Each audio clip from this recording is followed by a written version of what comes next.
Buenos días. ¿Qué tal? ¿Cómo estás, Manu?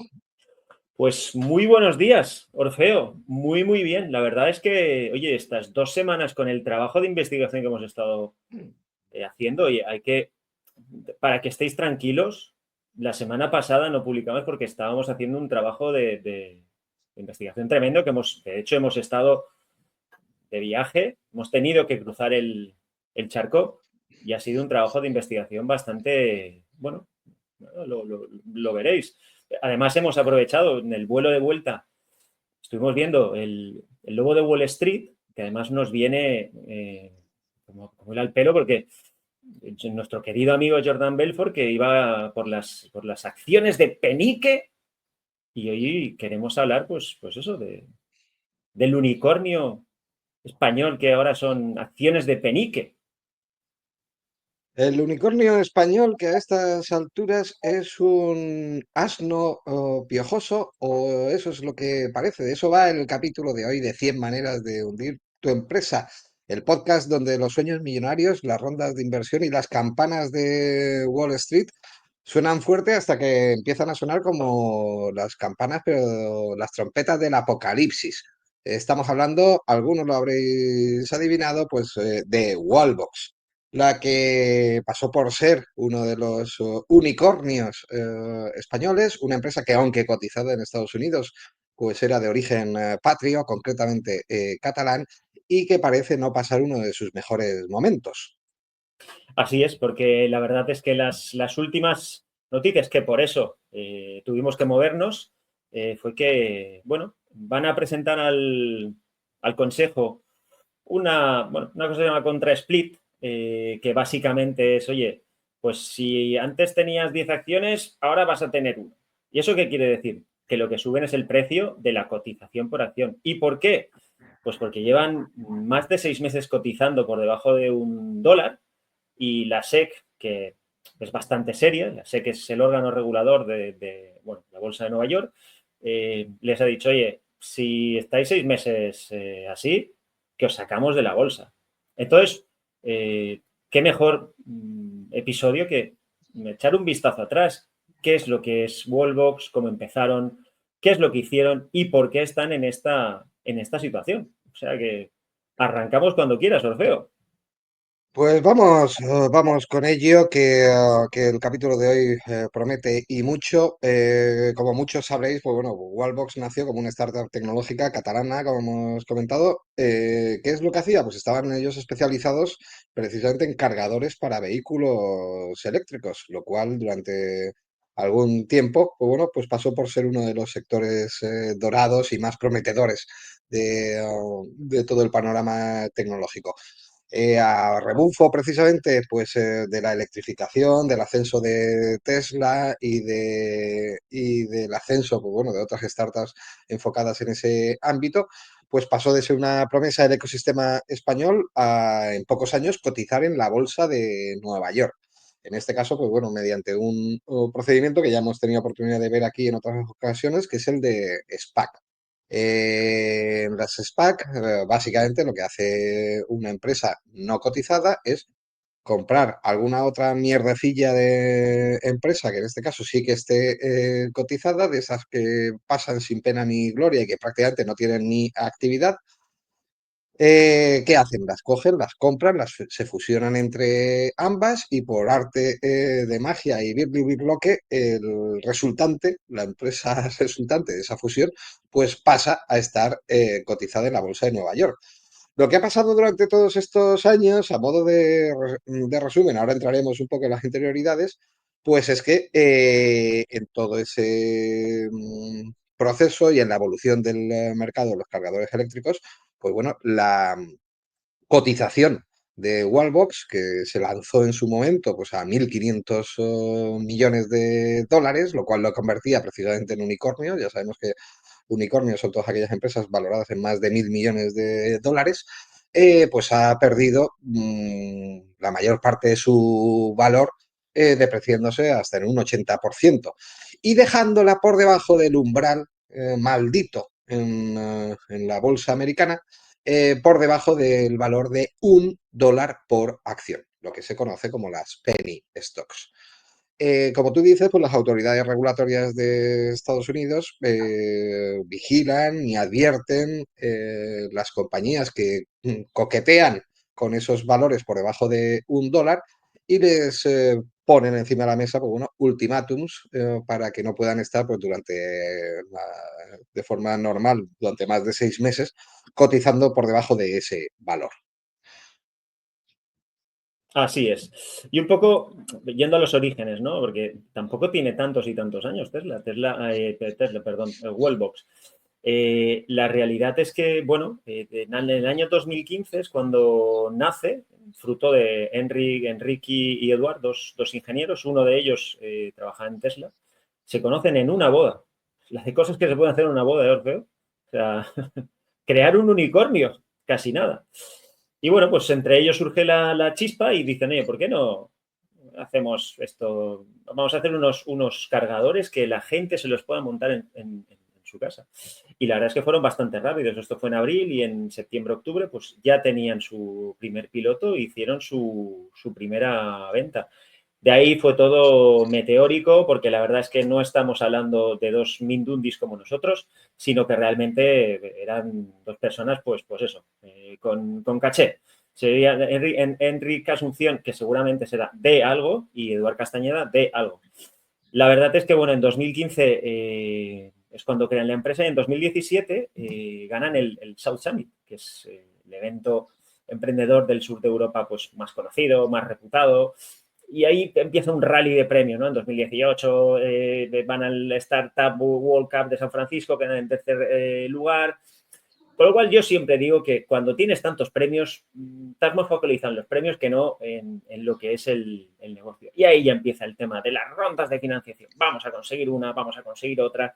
Y entras, pues, evidentemente, grandes inversores como Iberdrola a través de su fondo Perseo, Seaya Ventures y otros fondos bastante conocidos. Aquí es cuando llega la pandemia. ¿Cuántas veces en este podcast hemos hablado de lo que pasó con la pandemia? Pero bueno, Eduard y Enric no se vinieron, dije, oye, pa chulo, chulo, mi pirulo. ¿Y qué hicieron? Pues oye, vamos a saltar a la bolsa de Nueva York y eso es lo que hicieron a través de la SPAC. Y bueno, ahí se lanzaron a la bolsa de Nueva York y recaudaron bastante dinero porque es una operación que les reportó más de 300 millones de capital fresco. Casi nada, ¿eh? Os veo.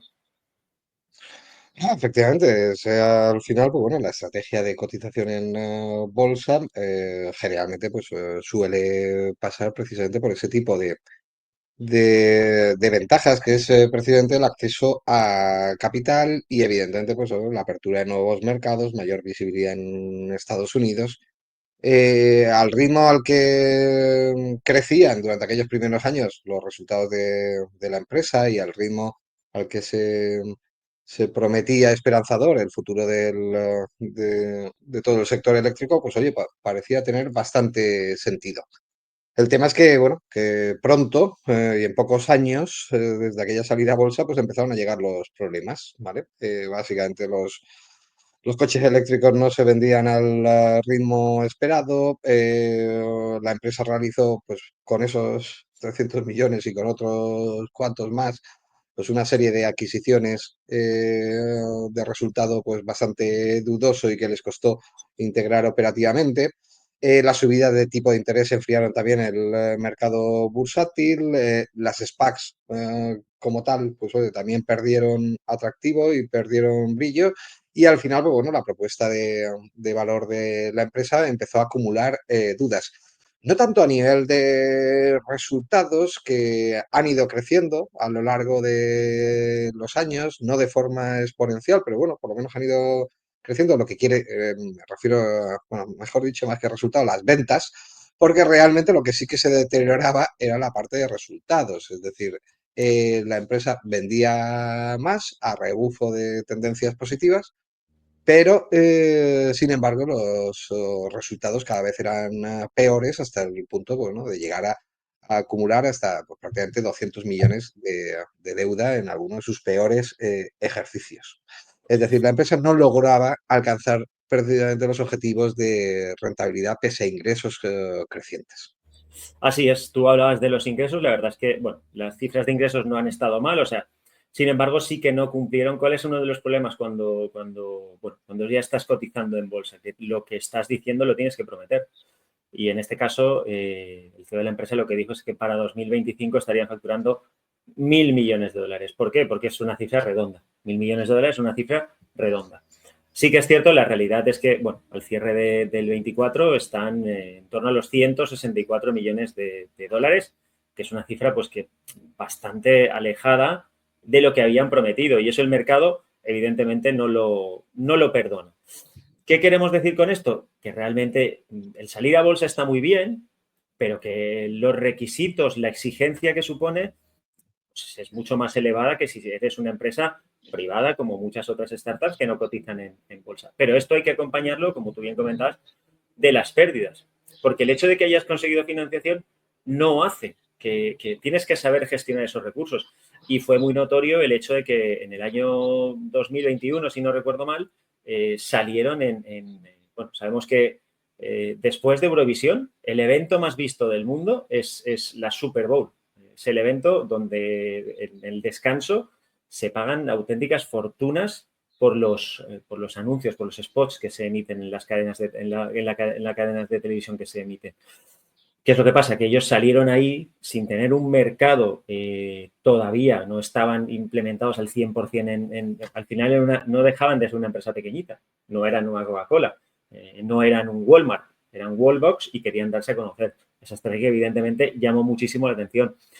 Y luego tú apuntabas antes el hecho de las compras, que lo que pretendían era un poco crecer en los mercados en los cuales hicieron las compras, compraron Coil en Estados Unidos un poco bueno, tenían allí una planta, querían coger mercado y también con ABL en Alemania.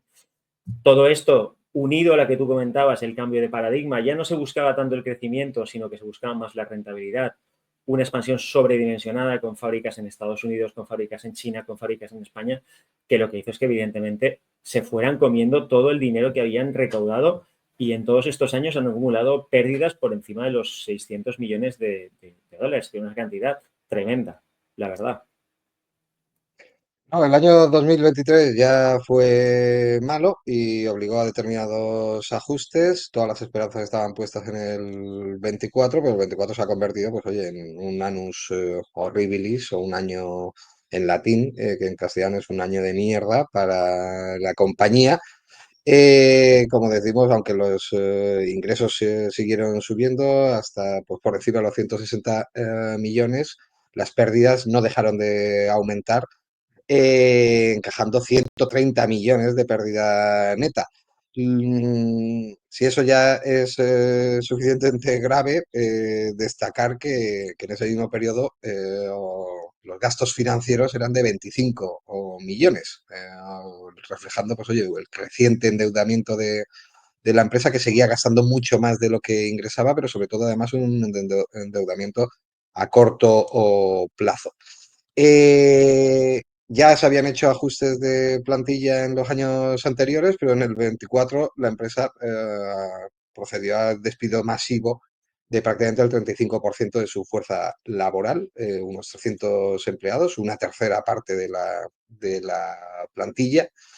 Y el resultado a final de ese mismo año pues era arrastrar en total pues prácticamente 200 millones en préstamos y créditos vivos con, bueno, con multitud de entidades financieras, pero entre ellas pues bueno, Santander, BBV, CaixaBank, pero bueno, también muchos otros bancos internacionales.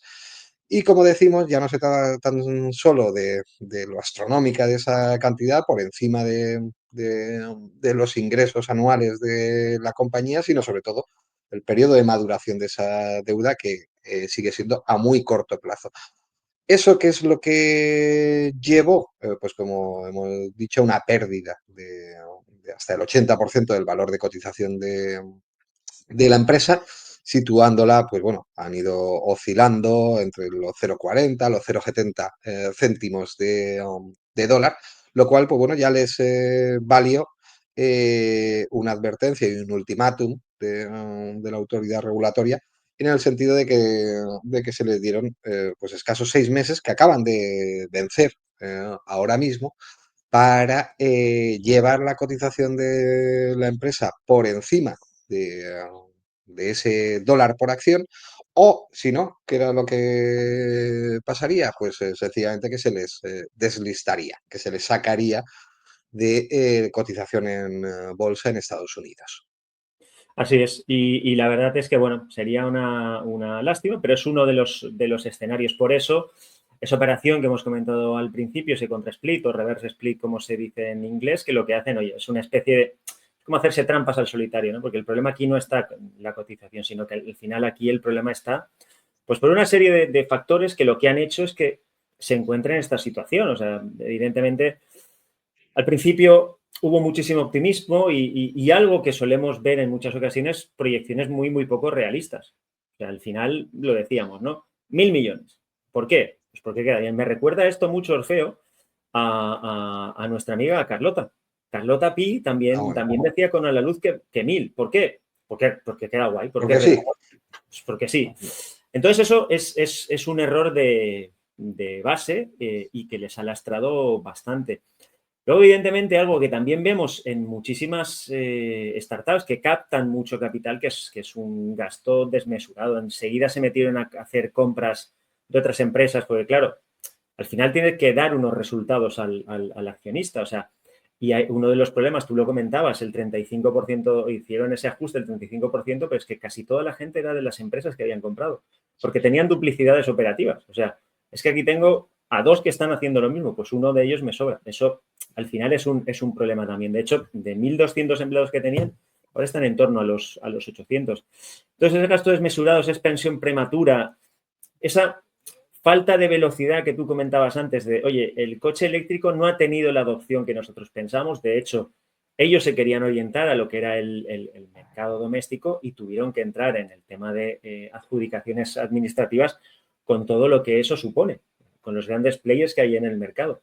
Entonces, evidentemente, todos estos factores lo que han provocado es que se encuentren en esta situación, ¿no? Aparte, es mercado con mucha competencia, donde hay grandes players, o sea, donde han cerrado muchas otras. O sea, por ejemplo, la holandesa EVBox, que quería también salir a bolsa en 2021 y al final acabó cerrando, acumulando más de 800 millones en pérdidas. O sea, que realmente, por un lado tenemos esa parte de el mercado no está creciendo como nosotros queremos y aparte es que la competencia es tremenda. Y evidentemente para mí hay algo que es importante. O sea, y es una opinión, no es información. Yo creo que es demasiado pronto decidieron cotizar en la Bolsa de Nueva York porque realmente todavía no eran una empresa consolidada. Eso es mi punto de vista, Orfeo. Eso probablemente sea la primera conclusión que podamos sacar, es decir, demasiada confianza en el método de la SPAC para salir a bolsa. De todas formas, recordemos que es un método que se hizo muy popular en los años inmediatamente posteriores a la pandemia. Había tal euforia con las compañías tecnológicas y con su comportamiento en el mercado bursátil que a la gente se le hacía largo el camino de un año, 2 años de revisión y de documentación para salir a bolsa, que acudieron a este atajo pues de forma sistemática. El tema es que, evidentemente, pues bueno, este sistema les daba acceso a capital, pero también presión por cumplir objetivos de crecimiento pues, poco realistas, que eran los que tenían que ir manteniendo con esas promesas millonarias. Y eso también no ha dejado de meterles en una encrucijada diabólica o en un círculo vicioso. Eh, ¿Por qué la empresa tiene tanta deuda y a tan corto plazo y de tan baja calidad? Pues porque le cuesta financiarse de otra manera. La salida a bolsa le dio 300 millones en su momento que se gastaron rápidamente y además, pues bueno, de forma bastante mejorable en el tipo de adquisiciones que realizaron. ¿Pero para qué se sale a bolsa? Pues precisamente para seguir financiándote en bolsa con nuevas emisiones de capital. Pues bien, la empresa es sintomático que desde la salida a bolsa no ha realizado ninguna oferta pública de acciones. ¿Por qué? Pues porque no se fía un pelo de su cotización, que aún así ya es de mierda. En resumidas cuentas, que ni siquiera considera que sacando acciones a los 0,70 céntimos en los que está ahora, el público privado acudiría a ello.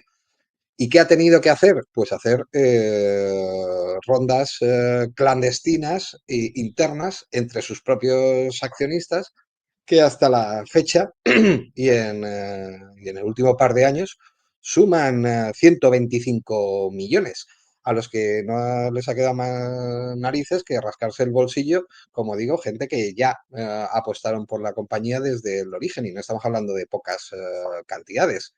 En el 2023, dos rondas, una de 45 millones y otra de 30 millones. En el 24 otro con más de 60 millones, en los que se han tenido que dar un paso adelante, pues bueno, desde Iberdrola, el Fondo Orilla de la familia Rivera, el propio Enrique Asunción, etc., etc. En una demostración de que el propio consejo y los propios accionistas de referencia, pues oye, no se fían un pelo de la situación económica, financiera y bursátil de la empresa.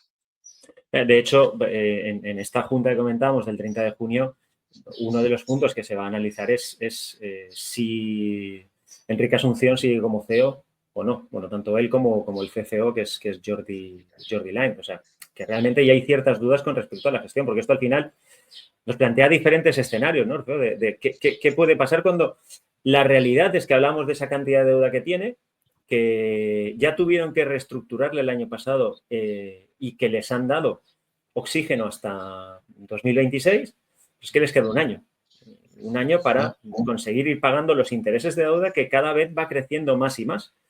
Con lo cual, ¿qué escenarios hay? Pues evidentemente que puedan cumplir con lo que están diciendo, que los bancos deciden, oye, me lo quedo, o una quita de la deuda, cosa, pues bueno, pues que me extrañaría bastante, ¿no? Que los bancos dijeran, bueno, venga, va, lo que te dejé te lo perdono. Puede ser que se lo queden los bancos, que conviertan esa deuda en acciones, porque además hay que recordar, bueno, no lo hemos comentado, pero Enrique Asunción posee en torno al 30% del capital de la empresa. Y además, una tipología de acciones que son de clase B, hay acciones de tipo A y tipo B, que lo que hacen es que por cada acción, por cada voto, él tiene 10 votos. O sea, yo tengo un voto, pero él, por cada acción suya, tiene 10 votos, con lo cual le da un poder bastante, bueno, pues bastante grande sobre las decisiones que se pueden tomar en la empresa. Yo creo seguramente que el tema de que lo deslistaran no sería del todo malo.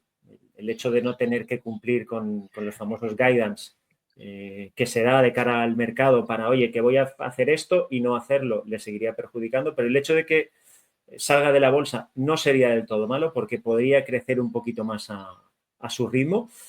Y la última opción, que no la queremos, pero que está ahí, pues que es la quiebra o la liquidación de la empresa. Son los escenarios que hay. Y eso ya no depende de nosotros, realmente. Afortunadamente. Y ninguno se puede descartar porque en el fondo de todo esto, en el centro del asunto, básicamente lo que hay es que la empresa todavía no ha encontrado un modelo de negocio rentable. Como hemos visto, pues oye, las ventas, aunque han seguido creciendo, en ningún momento se ha logrado la rentabilidad. No solamente eso, sino que cada vez parece estar más lejos de la rentabilidad. Presidente presionada, además, lo que ya, como decía, pues se convierte en un círculo vicioso que cada vez empeora más por los costes financieros, pero no son los únicos, es decir, el coste de adquisición de cliente, los gastos de investigación y desarrollo, la expansión geográfica, han sido retos que han puesto en serios apuros las finanzas de la empresa. Además, evidentemente, pues ya lo has comentado, el tema, el ritmo de adopción, en lo que se puede entender, pues oye, un mercado bastante prematuro en el que se metieron, como el del vehículo eléctrico, pero también los cambios regulatorios o la competencia feroz que les está surgiendo en un sector que no deja de estar muy comoditizado, como es el de los cargadores eléctricos, y que al final, pues bueno, el que va a ganar será el player que tenga más capacidad financiera y más espaldas para aguantar el coste de inversión y de CAPEX de los despliegues de instalaciones. Así es, Y porque al no nos... final, si lo tenemos que resumir todo en una sola cosa, pues bueno, pues como tantas startups, probablemente sobreprometer, ¿vale? Vender una visión demasiado grandiosa del futuro, pero bueno, la realidad es que el futuro no siempre llega cuando uno quiere o cuando a uno le va bien. Así es, yo estoy completamente de acuerdo contigo. Al final es algo que se suele ver mucho, ¿no? El prometer algo, pues, basarte más en expectativas que no en datos reales. O sea, todo lo vemos en muchas ocasiones, ¿no? Las expectativas, esas diapos de expectativas de crecimiento según Deloitte, según KPMG. Bueno, a ver, pero tiene que haber una base detrás. Y si son mercados que son emergentes, recordemos que en 2015, pues evidentemente, yo no recuerdo que hubiese muchos coches eléctricos en las carreteras, en las calles, la verdad. Y al final era todo un tema de promesas, siendo un sector en el cual no sabíamos qué es lo que podía pasar. Y yo creo que el sector del automóvil todavía no sabe hacia dónde va. No sabe si va hacia el eléctrico, si va hacia el hidrógeno. O sea, hay demasiadas incógnitas alrededor y que hay que ir, pues bueno, pues resolviendo y despejando poco a poco. Pero desde aquí lo que queremos, evidentemente, es que se solucione y que pueda salir adelante. Estos son los hechos y así os los hemos contado. Nuestros corazones y nuestros espíritus están con Wallbox, la empresa que desde Cataluña pues llegó no solamente a ser un unicornio nacional y patrio, sino a cotizar en Nueva York y y a promocionar la Super Bowl, que no es poco.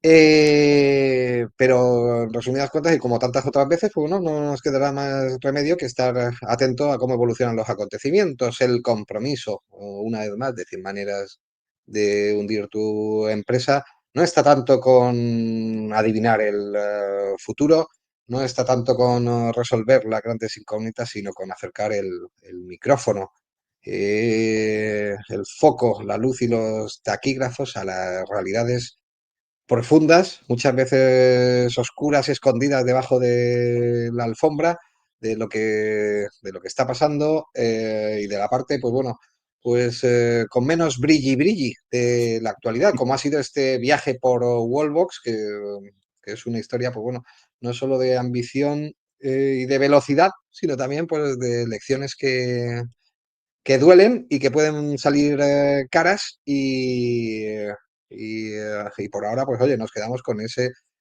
eh, que anteayer era un unicornio y que hoy pasa por pony pulgoso. Eso no quiere decir nada. En peores plazas hemos toreado y de peores encrucijadas hemos visto salir victoriosos a a las empresas.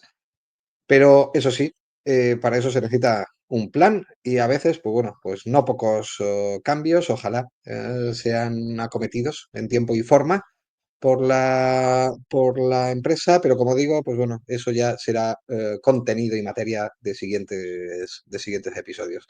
Hasta aquí, pues oye, el capítulo de hoy, que nos lo hemos pasado como siempre, pues teta.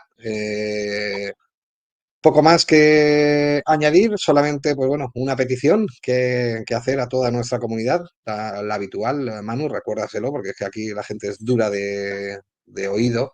Tienen peor memoria que nosotros, que tenemos memoria de Dory. O sea, recordad suscribiros y darle al like. Tan sencillo como Y, eso. Es decir, y ante todo, propagad la palabra.